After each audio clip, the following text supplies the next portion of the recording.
All right. It's about 1 after 12. I don't want to hold us too long. I want us to allow the max amount of time to, if you have any questions or anything. So I'm going to get started here. Welcome everybody to our Tech Talk series. My name is Jawan. I'm going to be your moderator for this event. Today we have Dr. Mark Kortepeter here, who's going to be talking about crises inside the hot zone and tales from a career in biodefense. Before we get to that talk, though, there's a couple things I wanted to talk about in relation to AI futures. So let's get started from that end. So who we are. AI Futures is a program funded by the Department of Defense to essentially bring awareness to about civilian jobs within the DoD and also help you through that path of possibly getting a job within the DoD. So we have multiple people on staff. You'll see their names near the end of this talk that will essentially sit down, work with you, build up your resume, teach you about things like USA Jobs, and get you prepared to get a job within the DoD on the civilian side. We also have partnerships with the US Army, the Navy, Air Force, Marine Corps, and more. And with those partnerships, we're able to essentially push directly to hiring managers to essentially put you kind of at the top of the stack over anybody else and have that better chance of getting a job within the DoD, within these careers. Now, our first handshake, at least with you, to kind of start that process is our events. So with our events, essentially, that's when we have our first connection with you guys, the students. So you're already seeing one type of event here, the Tech Talks that you're currently in right now, where we have subject matter experts come in and give a presentation or a talk on either a technical topic or maybe something like a career in the DoD, something of that nature. We also have hackathons that we sponsor. So if you've ever at your university like Michigan State or anything like Sparta Hack, there's various hackathons at various universities. We'll come through, sponsor, show up with a table, and talk directly with students there and to kind of start that process. And we also have live events like our tech showcases. We've done one recently in March at the Ohio State University, which was in partnership with the U.S. Army DEFCON GVSC, or Ground Vehicle System Center, and class events as well, where we'll come and talk directly to a classroom. We do many different things in terms of live events and hosted events as well, where we come directly to your school and talk directly to you, the students, about the opportunities that we kind of expose to you guys. So that's enough talking about AI futures. I want to allow the maximum amount of time to allow Dr. Mark Kortepeter to speak on this topic. So I'm going to pass it over to him now. Thank you. Great. Thank you, Joanne. And thank you to AI Futures for giving me the opportunity to talk to you today. I'm going to try to go ahead and share my slides here. Just you see if this works. Hopefully it will. All right, you should start seeing my slides show up there, and then I just have to do the slideshow mode.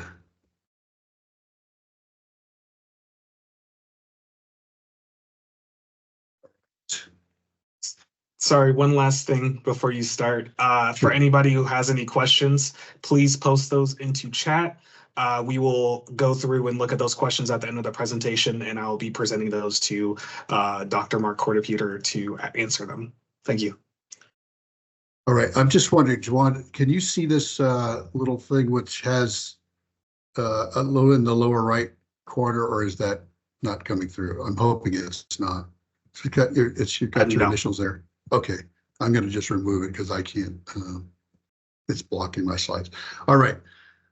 Well, welcome everybody. It's great to be here. Here again, thank you to AI Futures for the opportunity to talk to you. So I'm going to be talking to you about some aspects of my career and some interesting crises I had to deal with as sort of a springboard, just giving you some thoughts about what it was like for me, or what it has been like for me to work for the Department of Defense.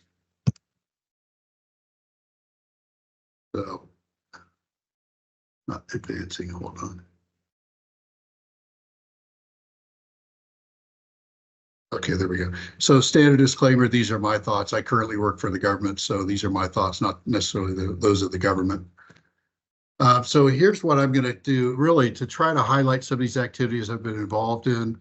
One will be response to a national crisis. Another is to a laboratory crisis. And finally, some aspects of responding to international crises. So hopefully along the way there's a little teaching for you as well. So this is my current job. I'm the Vice President for Research at the Uniformed Services University. And this is the military's medical academy, sort of akin to like the academies you're probably familiar with at West Point or Annapolis. But this is an academy for all services for training to become both. We have a medical school as well as a graduate dental college and a graduate school of nursing. So my job there is the VP for research. We have nearly a $500 million research effort going on there, and it's opportunities for people who want to join the military, and they don't have to pay for their degrees, but they essentially serve some time after their time in school. But let's dial back to earlier in my career. So when I think about where it all started, some of you may not know MASH, the old TV show. It was a very popular show about some Korean War docs. It was a comedy, but it pointed out a lot of interesting things about war in general and what it was like to be a physician in war. So I used to watch this show with my roommates in college, and then the show was really popular. But even before the show, there was a book that came out. It was a novel, and then there was a movie. Some of you may not recognize this guy who played the key character, Hawkeye Pierce, the Army surgeon, but you may not recognize him here, but I'm hoping you do recognize him more your generation here as President Snow in the Hunger Games. This is Donald Sutherland, a longtime actor. So, I never imagined back then that when I was watching these shows in college that I'd ever be an Army doc. It certainly wasn't anything on my radar. So what happened is it was a kind of a fluke. I met this guy my first year of medical school at New Jersey Med School in Newark, New Jersey, and he had a scholarship for the Army to pay for his medical school. It was called a Health Professions Scholarship Program. It's very similar to ROTC, but for paying for medical school. And the military has these not only for med school, but they have them for things like going to law school and various other opportunities. So it seemed intriguing to me, and I ended up applying. But here again, it was a complete fluke. I knew nothing about it before I even went to med school. So that is one alternative, to have your school paid for as a scholarship. The other alternative is to go to a place like USU, where you are an active duty officer while you're a student. So, when I first thought about it, I was enrolled in the Army program, I never realized that I'd stay as long as I did. I was planning to just get out as soon as my obligation was up, but I ended up staying for a career of 27 plus years. And part of the reason was for some of these stories you'll hear. I really got to do a lot of really interesting things, and I was having a lot of fun, and the variety was great. So, surprisingly, I stayed that long, and I'm now back working again in the Department of Defense after a period of time out working for the University of Nebraska. And so I'm an infectious disease and public health physician, and I chose to do infectious disease and public health because I traveled a lot as a kid, and I liked travel. And the idea of working in something like tropical medicine seemed kind of exotic and cool, and would give me an opportunity to travel. And I also liked the idea of treating and curing patients. So those are the things that led me to infectious diseases. About 10 years into my career, though, I was transferred to this place called USAMRIID, the U.S. Army Medical Research Institute of Infectious Diseases. We call it affectionately the hot zone, because the things they work on there are sort of hot viruses, hot bacteria, very deadly organisms, and we were the hub for research for potential biowarfare agents. So we are a defensive institute trying to find countermeasures, treatments, vaccines, and diagnostics for these horrible diseases. So we had specialized containment laboratories. We also worked on any kind of new emerging infectious diseases. But our containment laboratories allowed us to work on these horrible diseases safely. And so why would someone, want to work on biowarfare diseases? Well, first of all, what is biological or germ warfare or terrorism? It really is taking infectious pathogens or toxins produced by living organisms to make people sick in a war for terrorism. Well, fortunately, we don't see this too often, but there's concern. There are many different countries around the world who have biological warfare programs.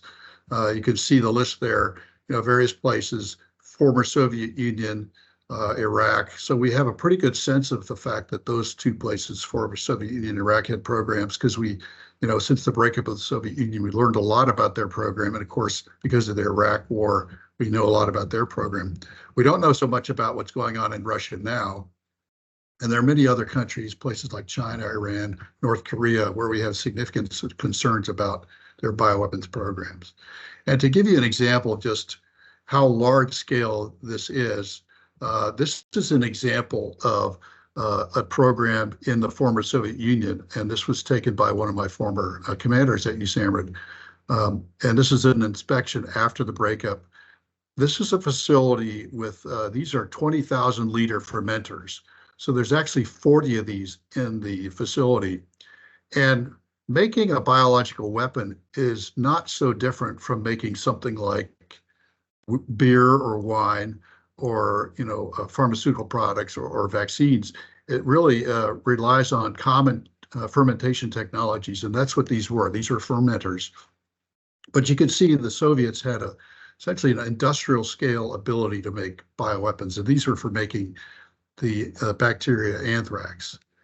So, there are various diseases that are considered some of the highest threats. And so they're called so-called the category A threat agents that CDC has put together. That's the Center for Disease Control and Prevention.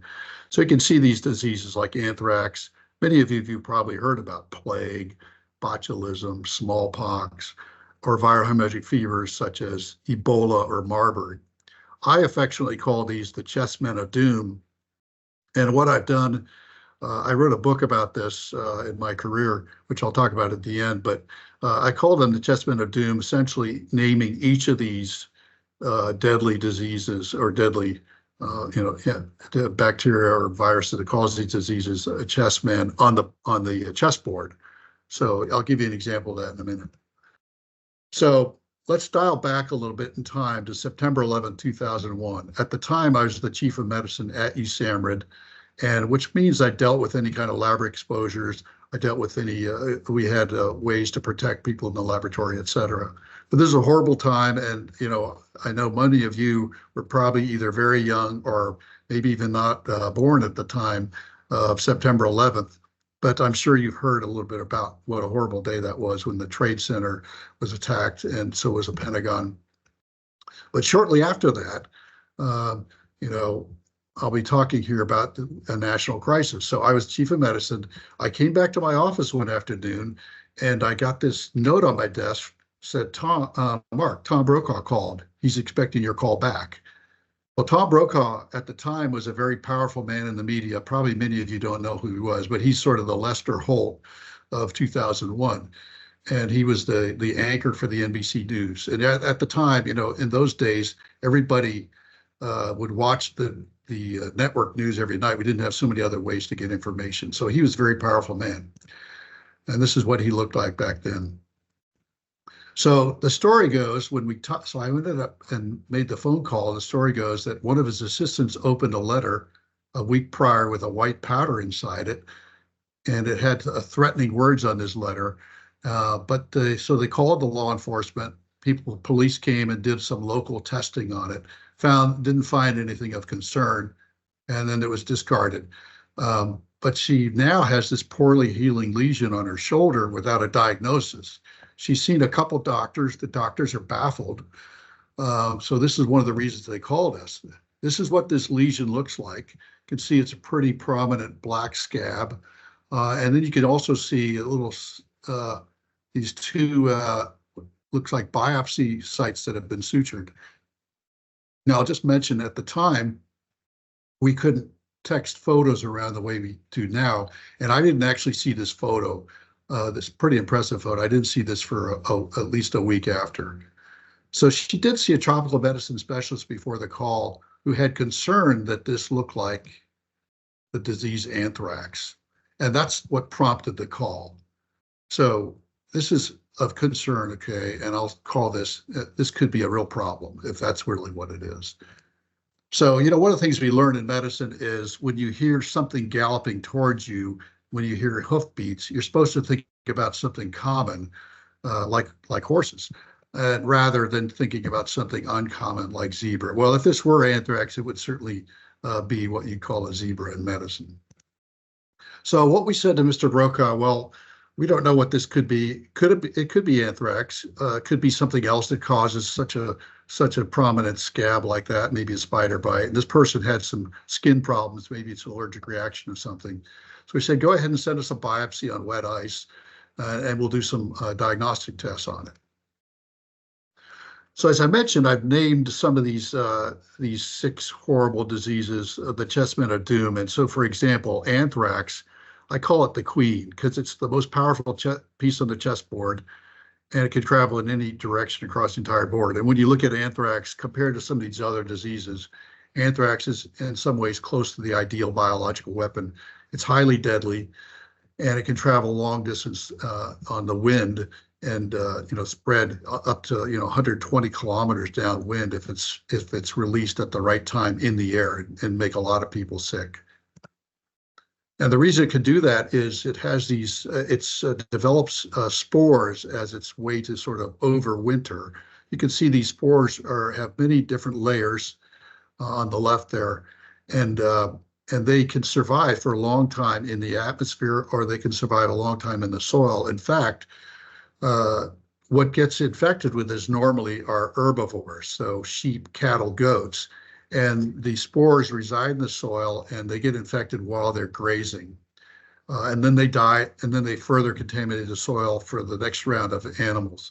So humans get infected if they have contact with the tissues or of animals. So, people like ranchers, sheep herders, people who work in the tannery industry, people banging on naturally developed drums.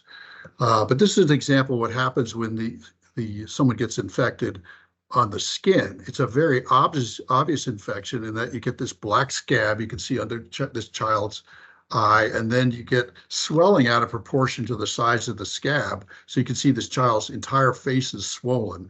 That's related to some things that the bacteria secrete as they grow and replicate.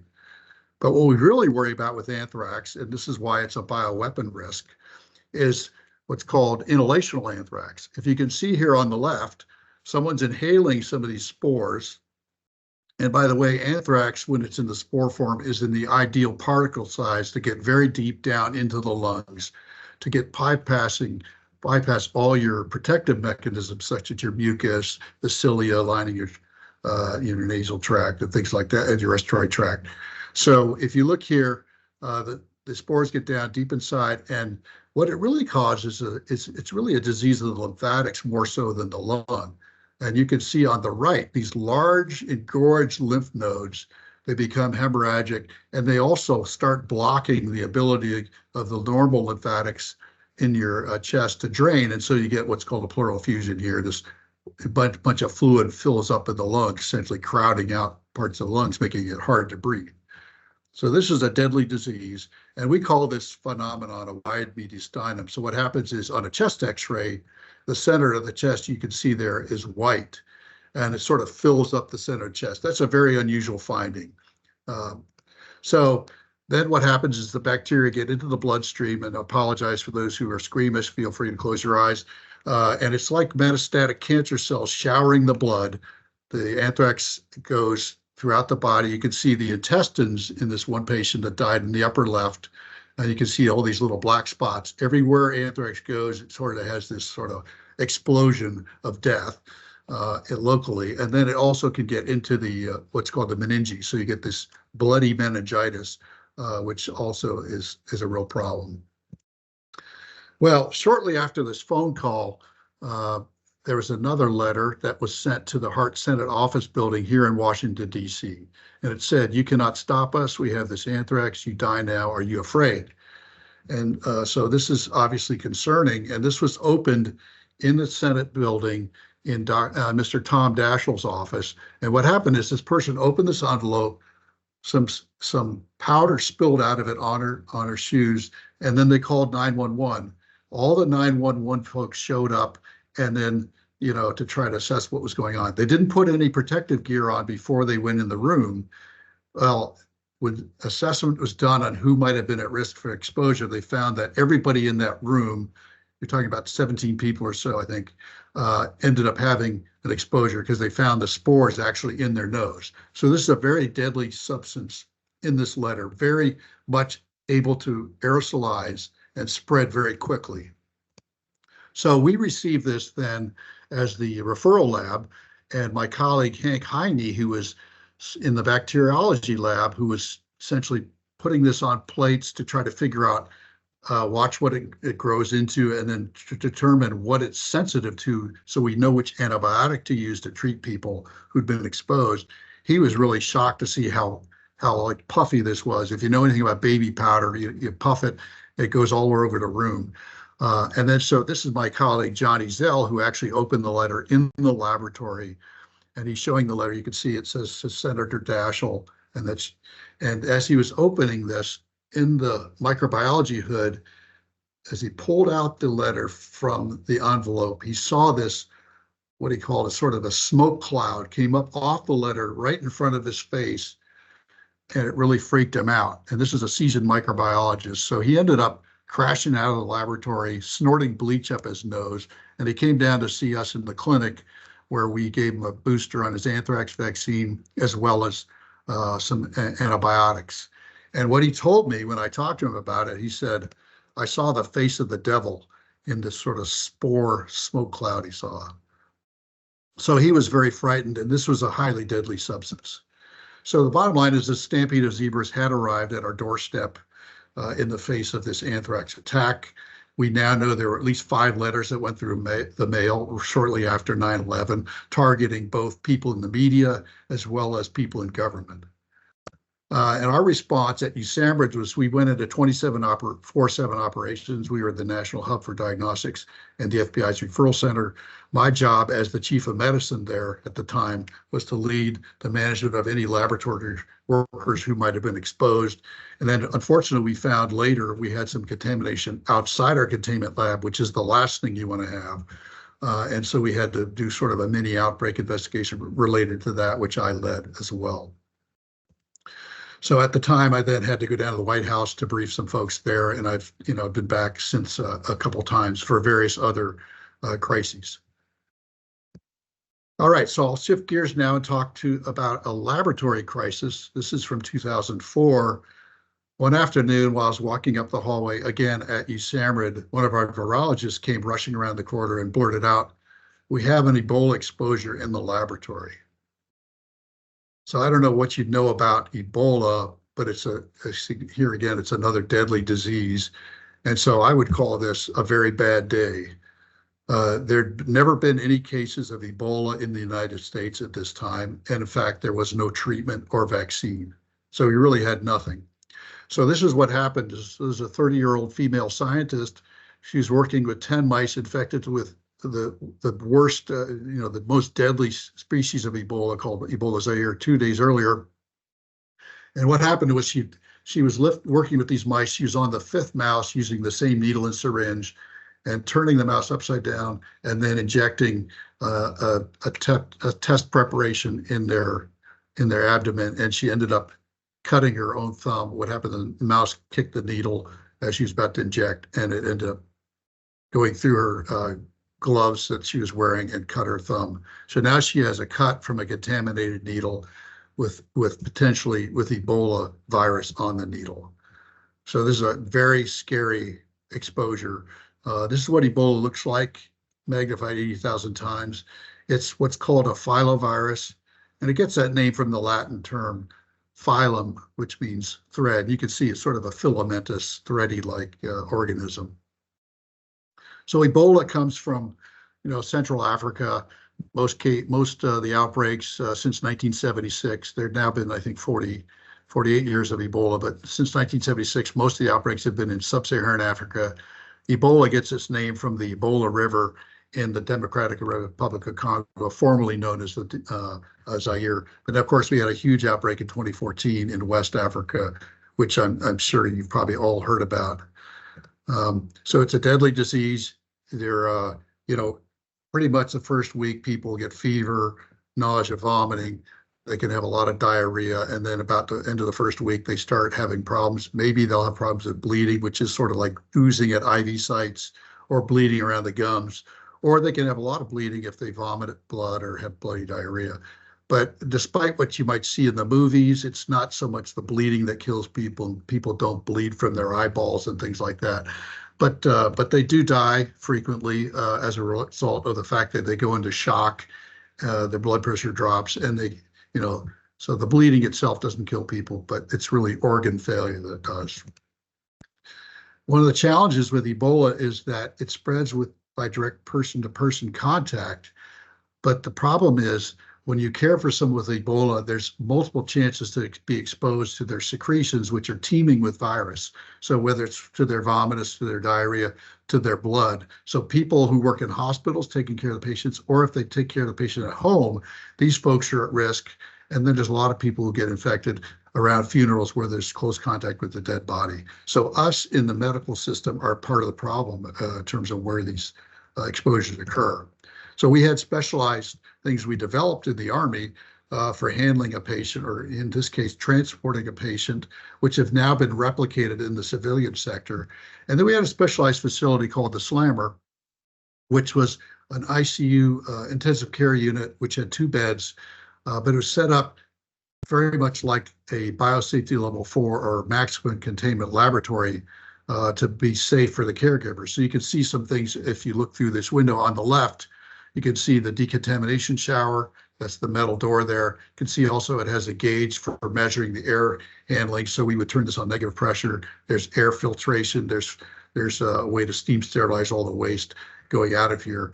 And then the caregivers, as shown here with me wearing my blue suit, I later worked in the laboratory on Ebola myself, but this is what example of what the caregivers would wear in the Slammer to take care of somebody. And what happens is the air comes in, pressurized air, gets HEPA filtered, and then it sort of blows up your suit. And then as you fill to a certain degree, you unhook and you could walk around the laboratory and then rehook up when you start getting a little fogging in your mask so that you know that it's time to get some more air.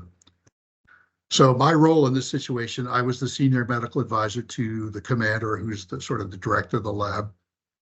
And this was a major crisis, so we had to set up a crisis response team. We had to rip everybody out of their day job. We coordinated with FDA. There were some things we were thinking about giving the patient if we needed to, but we really had no proof they worked other than there have been some studies in monkeys. And then, of course, the media comes calling for something this big, as well as the Pentagon. So the scary thing was what we knew about Ebola Zaire and a needle stick at that time in field outbreaks was that it was 100% fatal. So we thought this patient was going to die.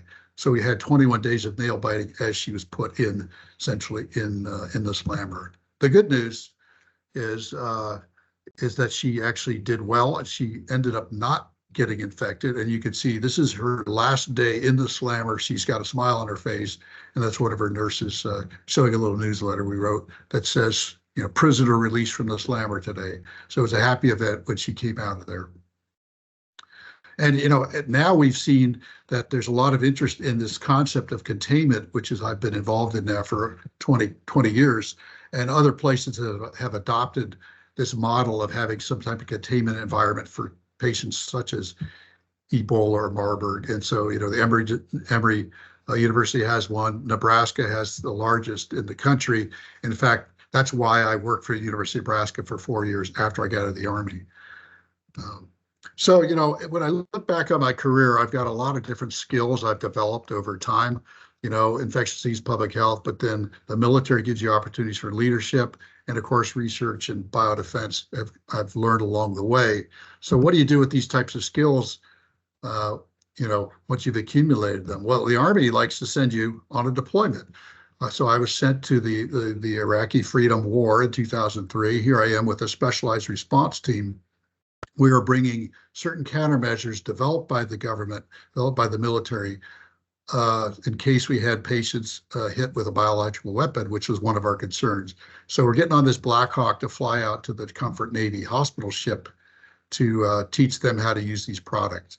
And then here I am, for any of you who aren't as familiar with the Army, in the military, the Army in the field works out of what's called a combat support hospital. It's basically a glorified tent. So we're inside the combat support hospital here. I'm giving a briefing on the Iraqi bioweapons program. You can see that the beds here are just cots. So that's what your intensive care unit looks like. And in the middle of this briefing, we were very close to the Iraq border in Kuwait, and the sirens went off, and we were getting incoming missiles from Iraq. And fortunately, so we went ahead and put all our gas masks on. I continued to give the briefing, although it probably would have been smarter for us instead to go get inside a bunker. But fortunately, we had Patriot missiles on our side, which ended up, we could hear them take off and end up knocking down the Scud missiles, so we were protected that way. So the other thing the Army likes to do is put you in charge of things or put you in leadership positions. So eventually I was the deputy commander of, which is like the chief operating officer of USAMRIID. We had a $125 million budget at the time, 800 people.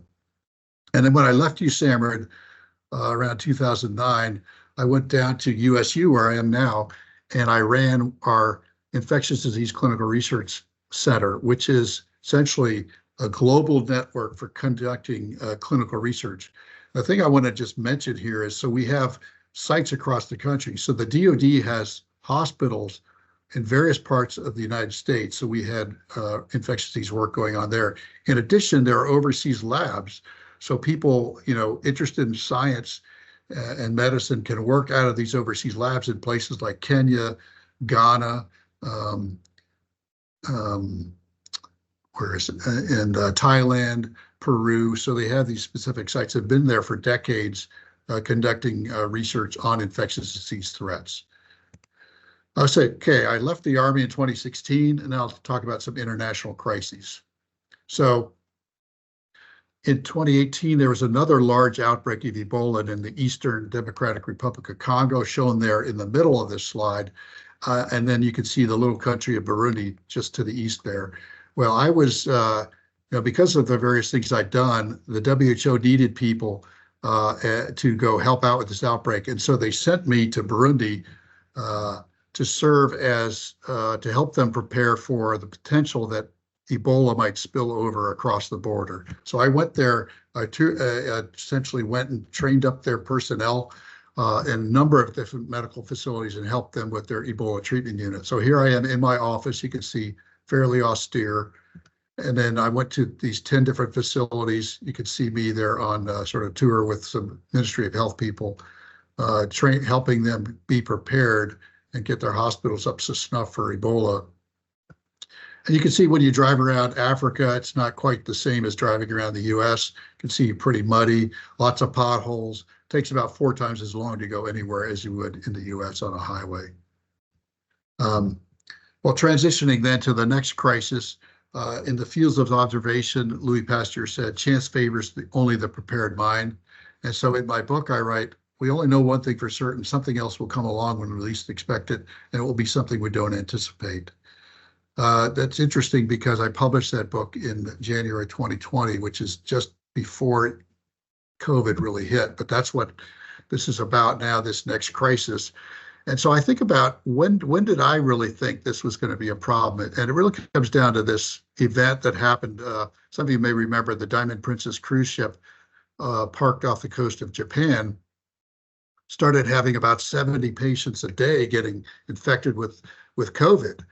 Well, at the time, I had a fairly strong media presence. The media would call me for comments and things like that.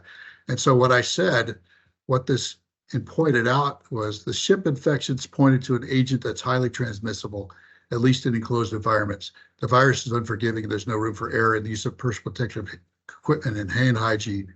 So when I look back on this, February 11th, 2020, it's probably one of the smartest things I've ever said.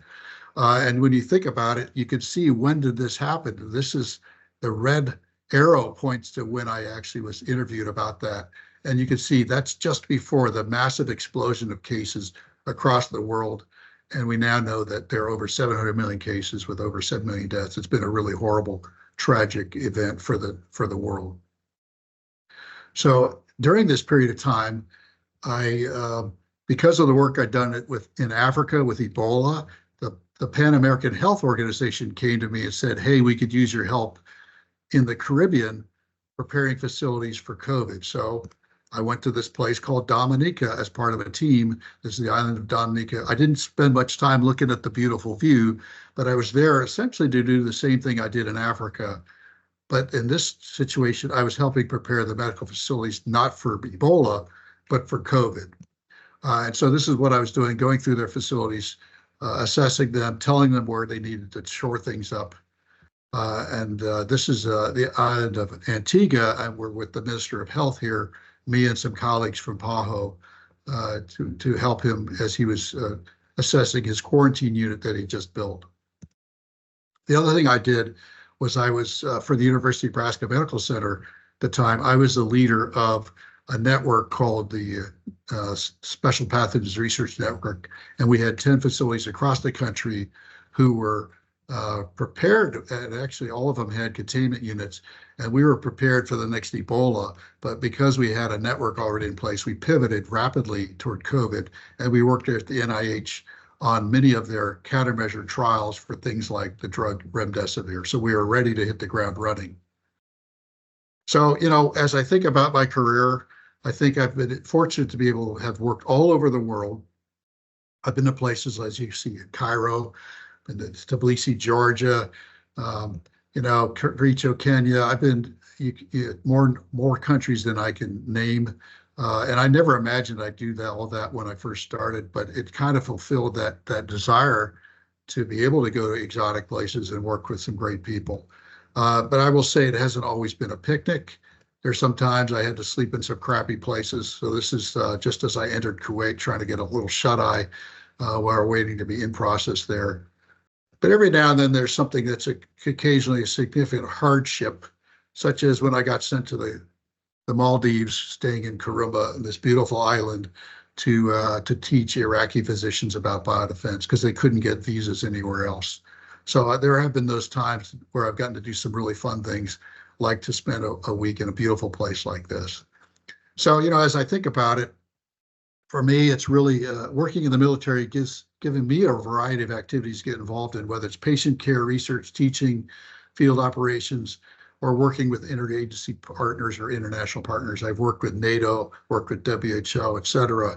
And I think, the beauty of it has been I didn't have to stay in one thing. I could go from one assignment to another and sort of mix and match these a little bit depending on my interests.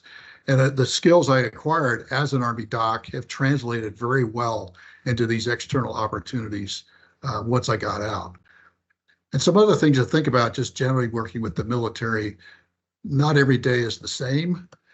There are early opportunities for leadership for people, and much earlier than you get on the outside. Here again, I've had a variety of places to live or travel in over your career. And then, the folks I've worked with, I've always been very impressed about their dedication, their professionalism, and then I've developed lifelong camaraderie with these folks.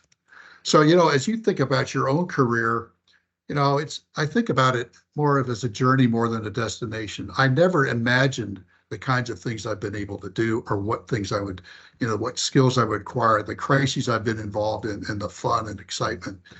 So think about it, get some kind of foundation in something you enjoy, and then see where it takes you. Look for opportunities to excel. Make sure you work hard and don't burn any bridges, because you never know where those will come back to haunt you. And embrace some of this uncertainty. Don't try to get things too much channeled and decided too early, because you may find out there's things, your interests change and you get new opportunities. So for me, my niche became this idea of research, specialized containment for viruses, tropical medicine, and biodefense. So, as you think about it, what will that niche be for you? What do you think is kind of cool, and where do you want to go with your career? So as I mentioned early on, I started out with this, notion of a pretty cool what Hawkeye Pierce would do in the TV show MASH. I don't know how many of you have seen actually this movie Outbreak, but as my career unfolded, I became more like the upper character there, Dustin Hoffman, in the movie Outbreak, where he's going around the world as an army doc, hunting down deadly viruses. If you haven't seen this movie, it's kind of fun to watch. It's a little bit cheesy at this point, 20, 30 years later. But when I left the Army, one of the things I wanted to do was write sort of a thriller of what my experiences were inside the hot zone or inside USAMRIID. So I ended up writing this book, Inside the Hot Zone, A Soldier on the Front Lines of Biological Warfare.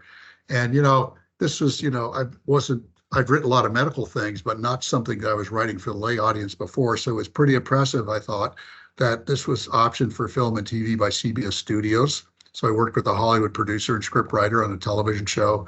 And then it became a finalist for one of these things called the Cobley Award for first-time nonfiction writer. But the key is I wrote it for a lay audience, so it's intended to be fun. It's intended to be a thriller, very much almost like a novel.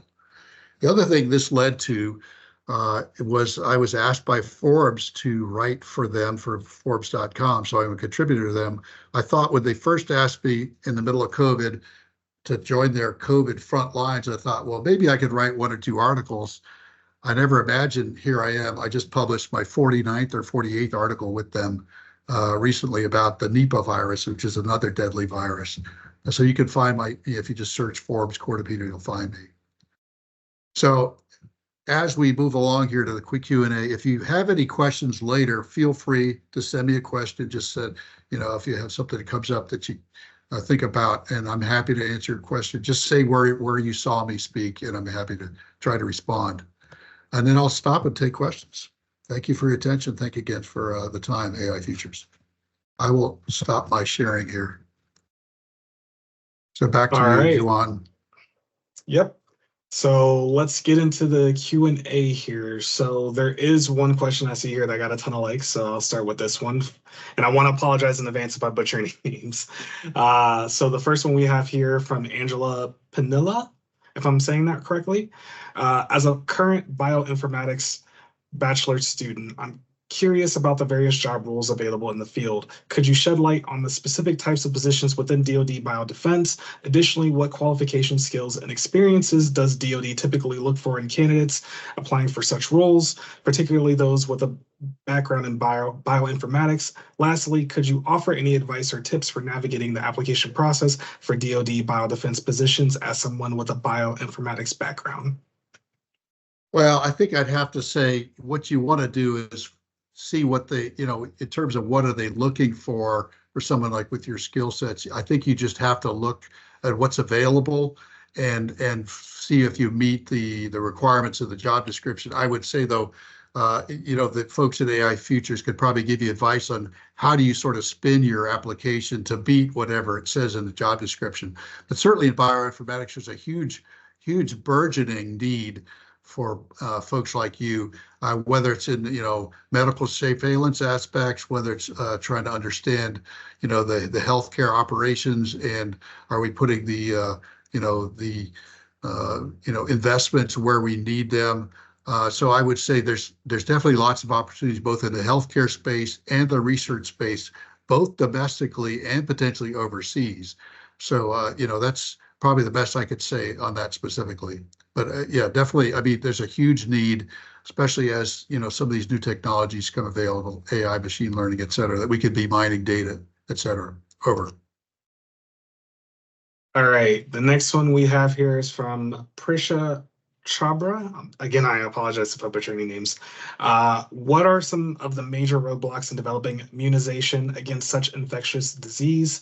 Why are vaccines against these diseases not given routinely as for other diseases like measles, tuberculosis? Oh my God, I could not say the word, etc. So that's a great question. That was one of the challenges we faced at a place like USAMRIID. In fact, we did have what was called a special immunizations program there, where we took some of these sort of orphan products, these products that no one else was using, and we would give them to our researchers for some of the specialized diseases. So there are multiple challenges, but I'll just say the first part of your question is, why don't we give these to everybody? Well, with every vaccine, there's always risk of side effects and adverse reactions. So we like to make a risk-benefit decision in terms of who actually is at risk for the specific disease, and those are the people we like to then give the vaccine to. So you think about something like anthrax. Well, the general population is probably not at risk for it, so it's not something you'd want to vaccinate people with that vaccine. And by the way, I've had like 10 of those vaccines, and you get a pretty sore arm. You get this lump in your arm that lasts for a month or two. So it's not something we necessarily want to give to people unless they really have a risk for it. But the second reason we don't have a lot of these is one of the things that's done as part of the testing of vaccines is eventually you like to test them in a population that's actually at risk. And then you do a randomized controlled trial and give a bunch of people who are at risk the vaccine and some who get a placebo, and you say, okay, you follow them over time, who actually ended up with disease and who was protected, et cetera. With some of these biodefense diseases, there are not enough cases occurring in a specific population such that you could actually test this in a large field trial. So then what we have to do, we have to meet other standards for the FDA, such as, meet what's called the animal rule, where we test this in animals, but there's a lot of steps before we get to that point. The other thing that's sometimes done in certain vaccines is you go ahead and challenge people with the disease. You do what's called a human challenge model, challenge with the disease before and after vaccination. The problem is you don't want to give people, challenge them with anthrax or smallpox or Ebola, because you don't want to risk the fact that they could really have a severely deadly disease. So that's not a way you can actually do the testing. So there's various ways we have to work around to ensure we're meeting all the rules and make sure we develop a safe and effective vaccine. But it's not always as simple as some of the diseases that are occurring every day all around the country or in parts of the world. Over. All right, we have time for a couple more. So the next one that I have here is from Crazy Johnson. As someone studying public health, particularly in epidemiology, how can we engage with the Department of Defense and contribute to infectious disease biodefense efforts without having a medical degree? Well, certainly there are opportunities without a medical degree to do epidemiology. We have people, just about every hospital or every base has epidemiologists who work for the base doing surveillance on diseases. We have, central surveillance that occurs at Aberdeen Proving Ground, where essentially like the CDC, they collate the information coming in. So there are definitely needs for epidemiologists. In addition, there are exciting opportunities even in some of the overseas research labs. And by the way, when I talk about opportunities, everywhere I go in the DoD, we have a mixture of government civilians, military, and contractors. So even at USU, probably a third of our workforce is military, third contract, third government civilian, and same thing at USAMRIID where I talked about it. So you don't feel like you have to join the military to work in the government. But these overseas labs are doing largely surveillance for infectious diseases in places like Thailand and Kenya, in addition to research projects. They do vaccine trials, they do other kinds of trials, treatment trials for HIV. And here again, they do surveillance studies to see what are the diseases out there. And there's a reason they're doing that. They want to get a sense of what are the diseases, if there's some kind of military operation ever in those countries, what are our soldiers, airmen, Marines at risk for, so that folks like me in preventive medicine, public health can have a preparation plan to keep them safe. So anyway, the bottom line is multiple opportunities. You don't have to have an MD degree to get them in the DoD. All right, from AJ Albertson, as more and more diseases become resistant to antibiotic use, what does the future of alternative treatment look like? To what extent are things like phage therapy and immunotherapy currently being investigated?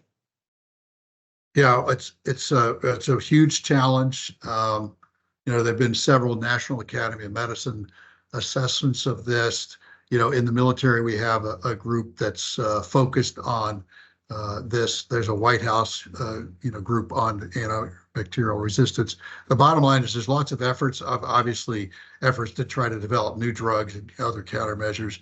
But certainly, you mentioned phage therapy. You saw the picture of me there in the Republic of Georgia. One of the reasons we were there in the Republic of Georgia was because those guys in Georgia were some of the leaders on phage therapy. Interestingly, when you think about it, phage therapy goes back decades. And when we got to antibiotics in the United States, we sort of said, well, we don't need phage therapy. We don't need to look at that any further. We've got antibiotics. But as we've had more problems with the antibacterial resistance, we've had to look at other opportunities, and places where they did continue that research were in places like the Soviet Union or Republic of Georgia, which was part of the Soviet Union. Hence the reason for us to be there. So the bottom line is we are looking at these as potential options. One of the challenges we found when we looked at this historic data from the folks in the former Soviet Union is the science needed to be a little bit more robust. And so that's one of the reasons we felt we needed to study it ourselves. So we do have some projects going on, and certainly immunotherapy is another option that's being studied, not only for infectious diseases, but actually more so there's immunotherapy going on for cancer work. So that's certainly one of the latest CAR T cells and things like that. We have some folks even working on CAR T cells at USU. Over. All right, this is going to be our last question here. It's from Axel Pintor. What additional considerations are there for outbreaks with pandemic potential in combat or unstable regions? For example, is a health response mounted in conjunction with security against armed groups, or must security be ensured before mounting a medical response? Well, certainly, I think we saw very well in so I don't know how many of you are familiar with the Ebola outbreak that occurred in Eastern DRC. That's why I was sent to Burundi. That you really do need to have some type of stable platform to be able to respond medically. So you do need to have really lay down the security to ensure your healthcare providers are safe, such that they actually can do the medical mission or do the surveillance mission or the research mission.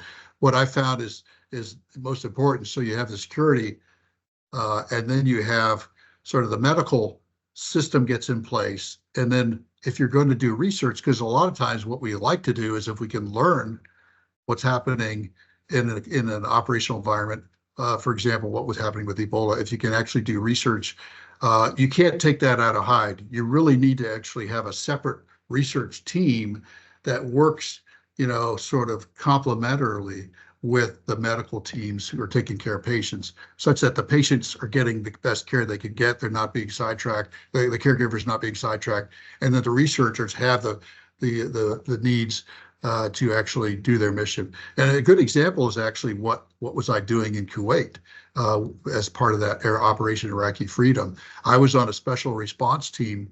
We weren't taking care of patients ourselves, but we were working hand in glove with these medical facilities, essentially as their research arm, training them how to give these specific investigational products if needed, and helping them. How would we gather the data? How would we, report the data?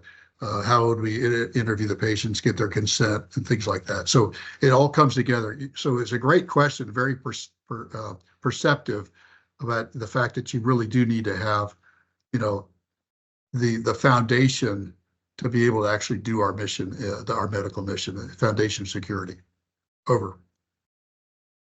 All right, that's it for questions for now. Like Dr. Kortepeter already mentioned, if you have any more questions, you can reach out to him at his email. Just mention that you came from the AI Futures Tech Talk, and he'll be able to respond via email. Again, just making sure that's okay with you, Dr. Kortepeter. That's fine. Yeah, happy. Presentation. Just give me a little time. If I don't answer immediately, I'll do my best. All right, so let's get into the back half of this and start closing out. I'm going to take over.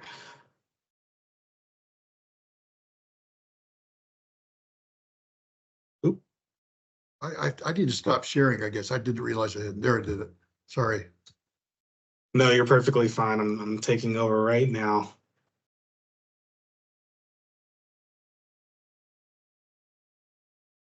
me see here. Sorry.